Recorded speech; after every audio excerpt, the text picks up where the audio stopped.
How many write-ups have you had for jail behavior problems? I'm going to give you a hint.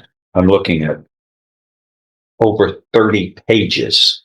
I've never seen such a thing by anyone before me with that many jail pages of jail problems. Today's hearing focuses on a defendant asking for probation despite an extensive record of disciplinary violations while in custody. Judge Stevens reviews that history carefully, raising serious questions about whether another chance is appropriate. Let's see how the court responds. The agreement is whatever sentence shall not exceed a cap of 30 years imprisonment. So we are looking at no less than 5 up to 30 years in prison. A regular probation is not an option. And the other thing would be deferred, I guess, or unadjudicated probation. Is that even an option? That's not even an option. It's all straight, flat time. And how old were you at the date of this event? You're now 20, right? 20 years of age now? Yes, sir. Okay. All right. State, do you wish to go first? You can go first and last. Judge, this case originally had 2 people charged. There was an Isaiah Brewer and Mr. McQueen were charged. This was supposed to be just a group of people meeting for a fist fight. And as usual, when a fist fight is about to start, somebody pulls out guns. In this case, the question was always been whether or not there was a self-defense because the defendant has claimed and still claims today in his pre-sentence report that the victim pulled a gun and pointed it at him and his family, and so he was just defending his family. But the reason that I think he pled is because when we came up for trial, the co-defendant had agreed to testify and was going to testify to the fact that the statement he gave the police was that the victim, while the victim did have a gun, the victim never pointed it at the defendant or any of the family members. And there was also another sister of the defendant, I believe, or a witness that was with the group with the defendant, who also would testify that a gun was never pointed at the defendant or any of the family members. That the minute the argument started, the co-defendant said that the victim had pulled out a gun to point it up in the air to make everybody get away, and that's when Mr. Algero here, McQueen, started shooting and shot about, I forget how many bullets there were fired, but pretty much unloaded his gun, shooting the victim. The victim, when he was falling down, then returned fire to shoot back at them, hitting a car, and then did not wound anyone that I know of. This was, once again, one of those shootouts that we have in Beaumont where, unfortunately, someone got killed. And it's all these youngsters running around with guns. And this one, I don't understand why they had to go meet up at the victims across from the victim's sister's house. She claims, the victim's sister claims, that they were chasing her brother and were going to gun him down, and that he never stood a chance, that she heard the shots. She came outside and they were driving away and still shooting out the back of the car. So all this adds up to, we do know that Mr. McQueen, when the police arrested him, he did admit that he's the one that shot and killed the victim. I've given him credit for that admission, for at least owning up to it, and also because there was some other activity out there that was fighting, and I capped it at 30. I think that looking at his history, not only his prior juvenile history, but looking at his history since he's been in jail, you've got a copy, I think, of all the jail incidents, and he hasn't really shown that, even if he was wanting to straighten out his life or try to convince the court that he was very remorseful for what he did, his incidents in jail show that he just has no respect for anything or anyone. And so we would ask for the 30 years. All right, Mr. Kelly. Thank you, Your Honor. Number of things that are important in this PSI. None, and Mr. Riley, who I think is in the courtroom today, judges who composed this for us for the court. But one of the things that stands out maybe a little bit more than the others is at the beginning of Mr. McQueen's social and personal history, which of course is on page 4. And it's the second line. I know the court has seen this already, that Al's dad was Al Drew McQueen Sr., and that he left this earth in 2017. My math is right. Al was 12 at the time when he lost his dad. And I've thought about that through the course of this case, and certainly since we got this What year was that? 2017. Okay. And more What was the date? March 7th, you said? What was the date he lost his dad? 2017. The month is not No, okay. included. And I've thought about it more since we got this report. Maybe not fair to put myself in his shoes, but as a human being, you can't help that. And to think that when I was 12, my dad was my hero. And to wonder. The case dates back to when the defendant was just 17 years old. While the court acknowledges his difficult upbringing, it must also consider the seriousness of the offense and its lasting consequences. Judge Stevens weighs the facts before making a difficult decision. What your life looks like had you been born into different circumstances or had different circumstances. And it's not a completely apt comparison, but hopefully those of us that deal with these hard cases in here every day can at least have an awareness of that. And one of the reasons that it's important is that the court has looked at the pages before that, and Mr. Laird is correct, and he notes some of the issues that Al had as a juvenile, and they line up with those same dates. That's where this thing kind of got off the rails a little bit. And I know that Mr. Laird and I have that conversation. I know the court says it on the record a ton, and whether you want to call it science, whatever it is, those two things go together. There's zero question about that. Those two things go together, and those events, Mr. McQueen Sr. leaving the earth and the beginning of these issues are right there. And they're not excuses. And Al's going to talk in a minute. They're not excuses. But if we're going to say that a pre-sentence report is at least more than a snapshot of a background, then we have to be fair enough to take those things into account.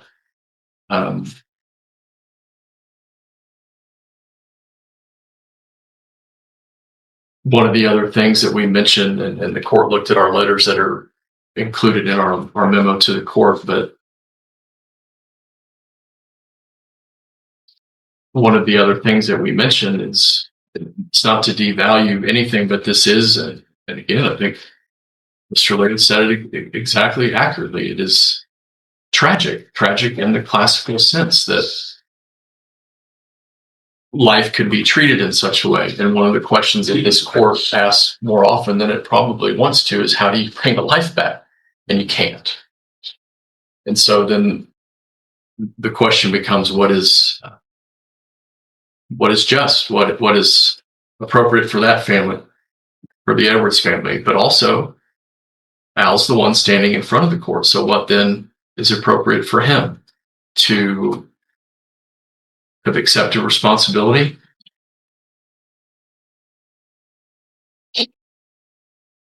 To have, I would say, supposedly saved a number of different folks, a trial which would only be a rehearing of those facts of that day. And some of those folks are here today. Some are Al's family members and some are other folks. But what then is appropriate? I can't tell what is more disheartening as somebody that,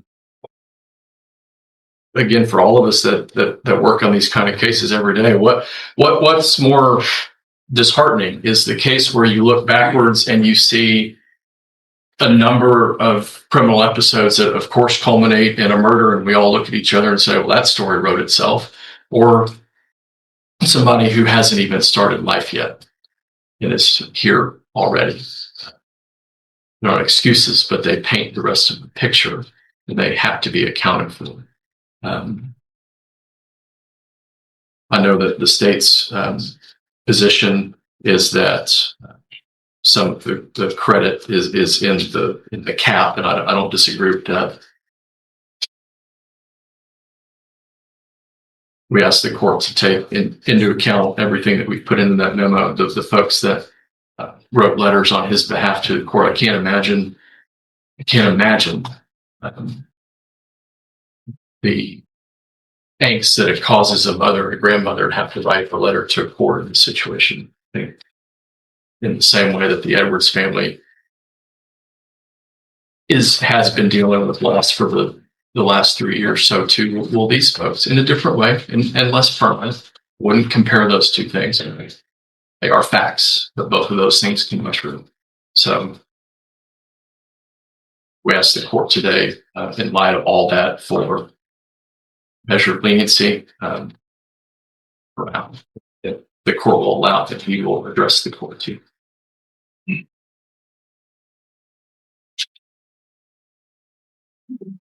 Go ahead.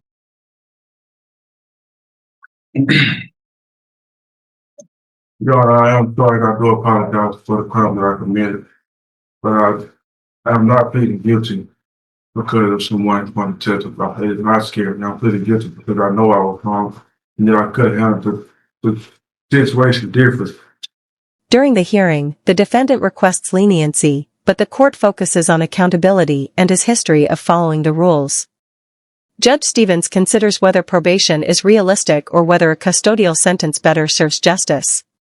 I'm asking for not for the 30, not only for me, but for my family too.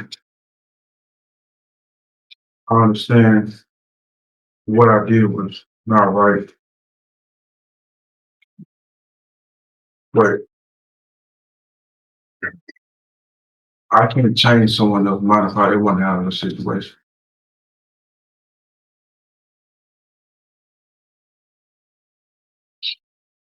I mean, I did probably what anybody else would do if their family was in a situation like that.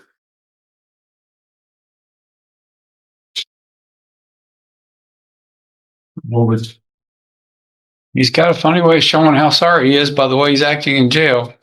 Totally disrespecting people, not following rules, and just wanting it his way. And I think that's been his life. When you look at him, all of his juvenile history, the way that when he gets in trouble, he gets probation and then he messes up. He violates court order several times on just a misdemeanor criminal trespassers. There's 1, 2, 3, 4, 5 violations, and that one just in 2018, and he gets probation again for another. And he's got more violations, and he gets a terroristic threat. He's got more violations, and all he does is he just does it his way, and then thinks saying "I'm sorry" is okay, and it's not. You got somebody that's deceased that's not coming back. By his making a bad decision was not a bad decision. It was a terrible, horrible crime that he committed. So he would ask for the 30. How old was Mr. Edwards at the time of his death? I think he was. Yeah. Punishment generally is based upon criminal history and the circumstances of the crime.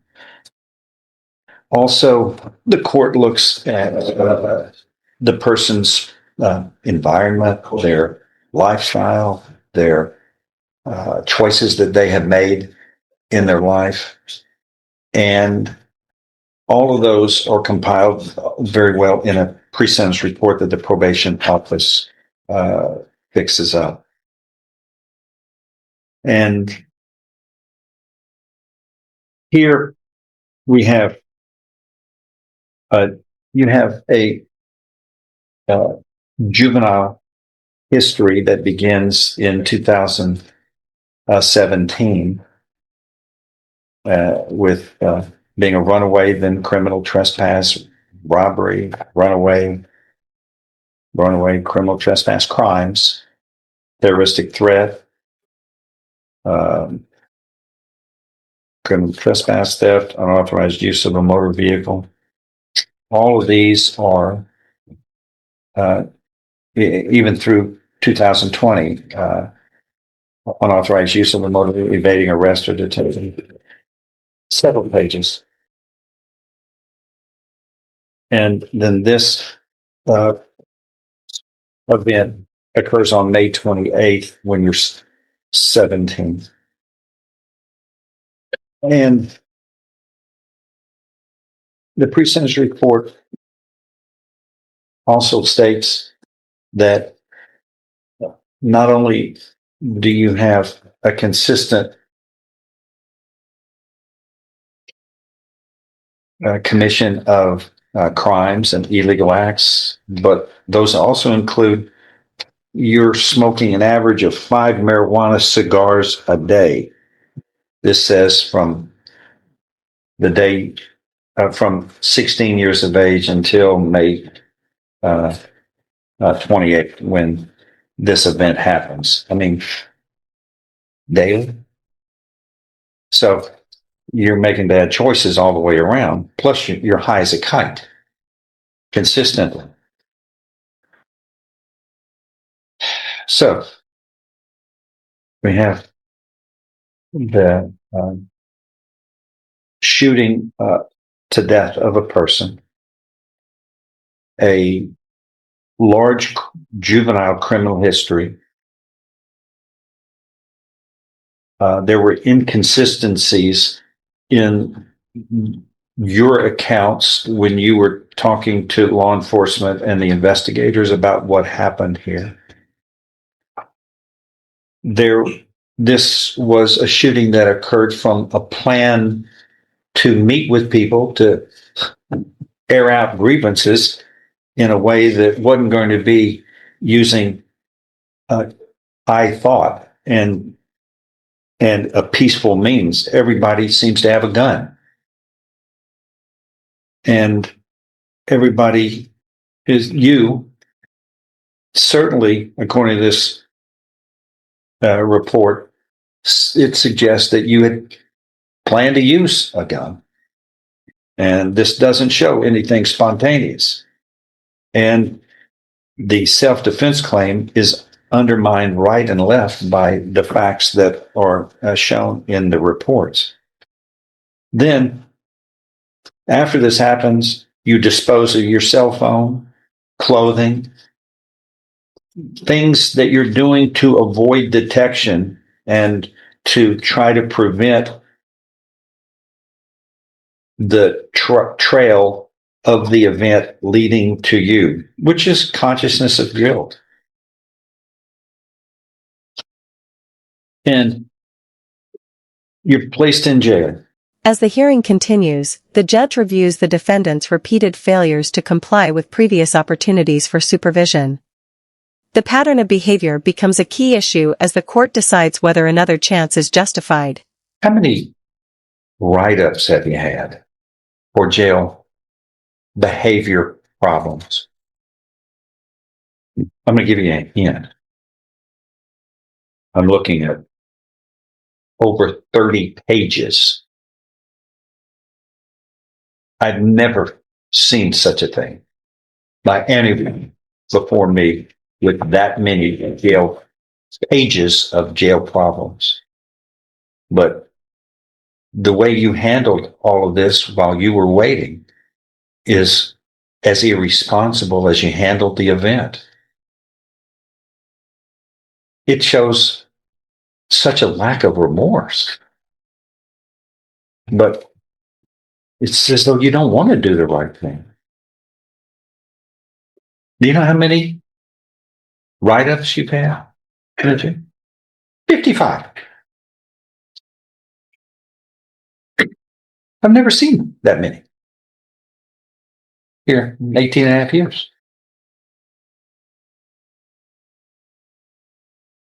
It's, isn't good. It isn't good. And here you are at 17 and you're taking a life. I've read some letters on your behalf from, it looks like, families and acquaintances. What they say about you, though, is completely different than what this report shows, which are the bad things. You can't be Dr. Jekyll and Mr. Hyde. You can't live, you can, but it's like dancing on a razor blade. It's not safe, and it always leads to destruction. But you can't be good and bad. You got to make a choice. Your choices have to be good. This was tragic. And now, with all of this, we have a life that was lost, that you took, that you're going to have to carry the rest of your life.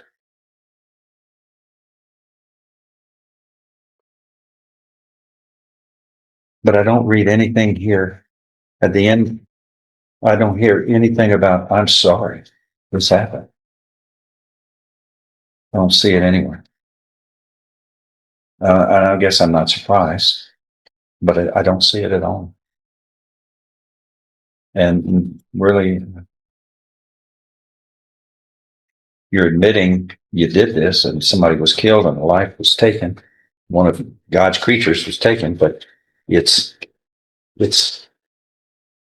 not much of regret. No sign of it whatsoever. Certainly, you hadn't shown that you wanted to make the right choices since you've been in jail. And Mr. Kelly is a great lawyer and is trying hard, but it's hard. It's hard to manufacture help for you when you're not wanting to help yourself by making the right decisions. And then here we are. And probation office kind of sums it up in the probation the report.